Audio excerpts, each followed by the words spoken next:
Do you ever feel like you're not in control of your own mind? Well, that's because we're not. But it's not because we have a little green alien in our heads. It's because we're not paying a lot of attention to what's going on in our minds, and we let our thoughts run on autopilot all day long and get distracted. This determines our moods and our behaviors, and that's all right if we have relatively accurate and nice thoughts about ourselves and others, but most of us don't. We pretty much all suffer from repetitive, self-critical and relatively distorted thoughts, and this causes anger, anxiety, depression and addictions. The good news is that there's a lot that we can do to fight it. According to a recent study, the physical act of smiling can improve your mood. We also falsely believe that our thoughts are an objective guide to reality, but this is not true. So again, your alibi is a mysterious stranger handed you the gun, made you put your prints on it, robbed the store, and then hid the gun in your underpants. Well, yeah, if you say it like that, it don't sound believable. That was unbelievable. And it shows that our thoughts and the way that we interpret the world is strongly subjective. And it's much more dictated by our fears and our insecurities than we assume. We often can't see our own strengths and how valuable we are to others. Instead, we magnify our flaws and only focus on what goes wrong. But there's a few ways to regulate that. One is quite easy, and it only requires you to tune into your natural ability to feel empathy and compassion. The other one requires a little more time and effort, but it will give you a deeper insight into who you are as a person and what sort of self-critical thoughts that you're primarily struggling with. So the first one leverages the fact that we already know how to speak in kind and supportive ways to our friends and loved ones. Paperwork delivery. You're the best, Jake. Well, thank you.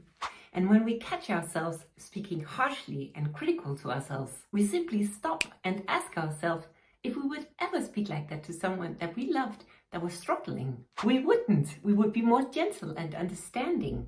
And we wouldn't see the situation in black or white, but reflect wiser and more nuanced about what was going on.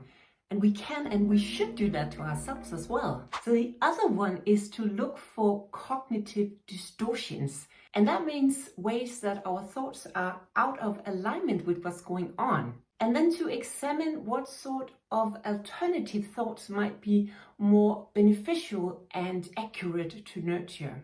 Cognitive behavioral psychologist David Burns talks about this in his book, Feeling Great. So one example of a cognitive distortion is when we think in terms of all or nothing categories, and we forget all the nuances that lie in between. And we think about ourselves as either complete successes or total failures. Wedding's off, and this is what I'm like now. Life is a pit. But if life's a complete pit every time something bad happens, it makes life pretty horrible. And it's not entirely rational, since nothing is ever only good or bad. Another cognitive distortion is when we look from one small, specific mistake to our entire self, and we reason that how we feel right now is how we're going to feel for the rest of our lives.